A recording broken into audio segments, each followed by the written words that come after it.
Now we're going to hear on our third pitch, addressing the science policy and regulation gap. We have Team PUMAS. Hello, my name is Mohsen. I'm a PhD candidate with the University of Maryland. Hello, everyone. My name is Sarah, and I am a sales coordinator at Rockland Immunochemicals.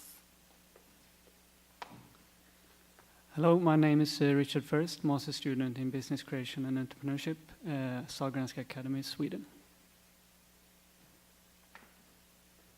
Hello, my name is Saul, last year engineering student from Technological University of Monterrey, Mexico. Okay, so Team PUMAS came up with an idea. It's called Digitized BioBank, and what we're doing is using the next generation deep machine learning and artificial intelligence as a platform to facilitate the drug discovery process. So we kept the presentation very short, but there is a trick. We will have a quiz. So raise your hands if you know about the septic shock. Okay, so you know, the service is more than 50% people don't even know what it is. And provided it kills so many people, have huge financial burden, and we don't either know about it, there is no you know, clinical approved drugs for it. So what happens? When body recognizes some sort of infection, it reacts to it. If that process is uncontrolled, it damages vital organs and leads to the death. And you see the numbers. 30 million people each year are exposed to the sepsis. And based upon where you live, the chances of you know, death rates are as high as 80%. And sepsis-related deaths even surpass if you combine the deaths from AIDS, breast cancer, and prostate cancer. US alone, over $24 billion are spent to just treat the septic shock. And this is the most costliest hospital condition in the United States. Why?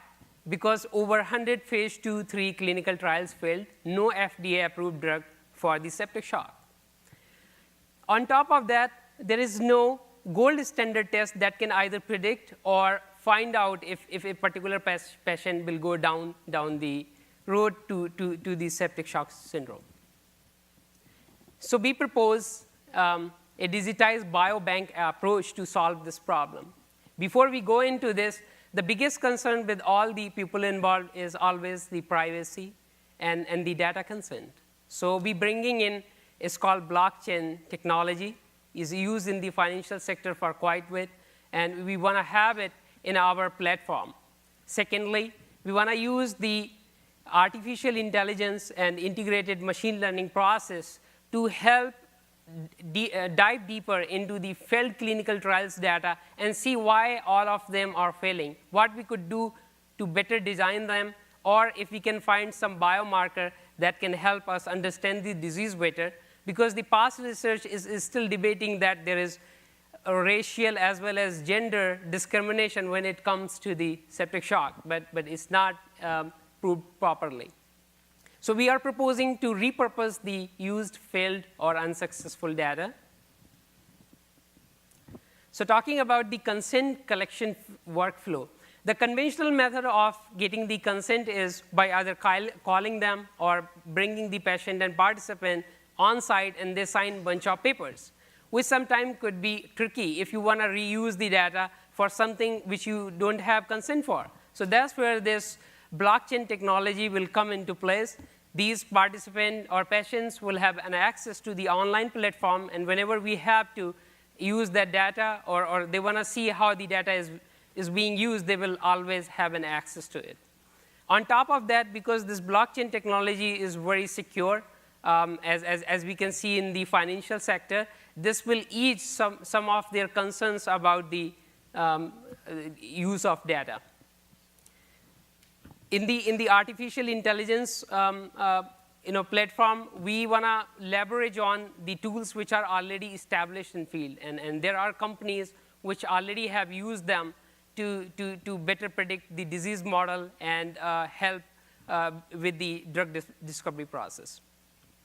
So the first step for this process is how you get the data. And We have found some places like the project from the Yoda and clinical data request where we can get some data, but not all of it. So for our project to start, we want to use some of that data, build this artificial intelligence-based platform, make those models, and then in meantime, partner with the universities and industries to have this blockchain consent control in place so that the acquired data is used later down the road when we scale up the model. So as you know, the digitized biobanking offers solution because this blockchain technology, which will help people give the consent easily than the current model. So when we think about the data, I propose we should think as the data as a knowledge. Why don't we do something about it that people are more open to it so that that data is available generation after generation the way the knowledge is available, from prehistoric times. On top of that, if we can build that sort of system, it will help us because data is increasing every day, every second you sitting here from the morning till now, there is more data, not less. By 2020, we will have over 25,000 petabytes of just digital healthcare data. And most of it will be unstructured. So we need some platform which can work on it, use that data, build the artificial intelligence data mining platform, make inferences, and perhaps predict the disease models, how they will progress, how we can treat them, and facilitate the drug discovery process. Question arises, will this work? Yes, there are some platforms which have used similar kinds of ideas, and they have done pretty well. So how the digitized biobanking is different from the already established competitors? Obviously, we have a different focus. As you can see that the most costliest hospital condition, and not many people even know about it. It costs so much money. Death rates is so high. So I think we stand out from that point of view. And also, we're bringing a new aspect to it, which is already established in the financial sector. Financial aspects, so I think till we have a pretty standard platform built in, we hope to start making some money down the road. And for the startup, we actually thinking about, it's called a Small Business Initiative Research Grants from the NIH, and they allow these sort of ideas to flourish and perhaps do it in partnership with some universities. So, and later down the road, scale up. We are fortunate to have people from different backgrounds, from biotechnology and systems biology, as well as expertise in business law, marketing and public relationship, and the communication. Please feel free to reach us if you have any question or suggestion, and we would like to thank the GapSummit for the opportunity. This was something as a student we are never exposed to there, so it was a lot of learning process. So I'm very excited. I think team is also excited about it, and we would like to thank our mentor for Zahiri for helping me this process. Thank you for your time, and I would be happy to take it.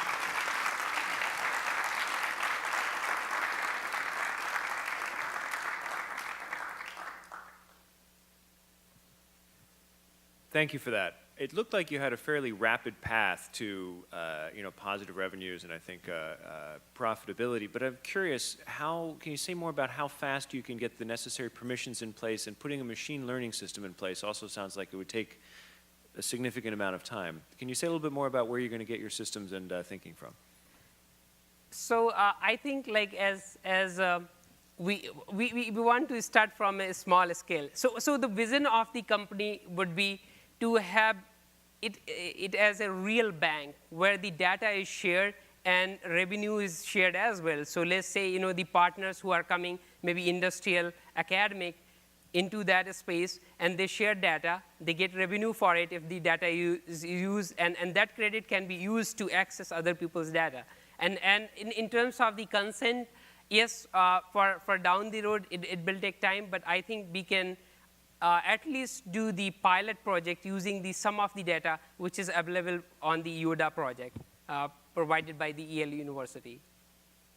In terms of the analytical platform, we will leverage on the already established tools. And then as our needs evolve, we will build upon it.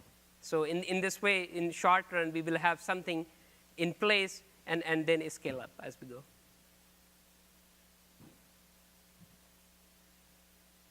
Frankly, I'm not familiar with this disease, but when you, based on your presentation, it looks like a big problem and it's worthy to work on it to solve it. I have two questions. One is credibility. If this issue, this disease is that, that important, the credibility of your team will be very important for people willing to give you their data. And the two is, from the hospitals and the country that I am involved, people hold their data very dearly, and they govern very strictly as well. So how do you solve this regulatory issue, cross-country data exchanging? Thank you. That's a great question. So in terms of the background, I come from a systems biology background, and I do a lot of host pathogen interaction, and that also involves the septic shock. When I started, I was also unaware, like, this is a huge problem. And I give you an example. Everybody knows about Muhammad Ali, right? He had some challenges in the life. You know how he died? Not because of the disease he had, but because of the septic shock. So these are the things. So in terms of the data, access to data, I think going with industrial academic partnership, maybe first phase would be to do a small business initiated grant, right, with an university, let's say a school of medicine, which has a clinical trial center, and then build from there. So the second thing, I think, whenever there is a pressing need, there is more leverage. So I give you an example. Let's say if somebody has a sort of very rare cancer, he would be more open to go to a clinical trial which is not even established, which might give him or her hope, but they will be more willing to sign up. And that's what we think, that regulatory agencies and industry and academic institution would be more willing to partner it, because there is no FDA-approved drug for this. All the clinical trials so far has failed. And I give you example, because of the heterogeneity, not only in terms of the sex, but also the race, or from one person originates.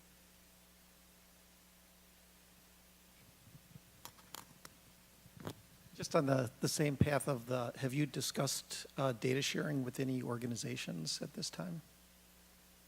So have you tested their willingness to share data with you? Talking to my institution? Or just in general with any institutions? I think when I talked to Clinical Trial Center at the university, I thought they said they were more open for that small business initiated early on phase 1 trial, where the data can be used within the academic institution and be learned from there. So other than that, we haven't reached out to many people.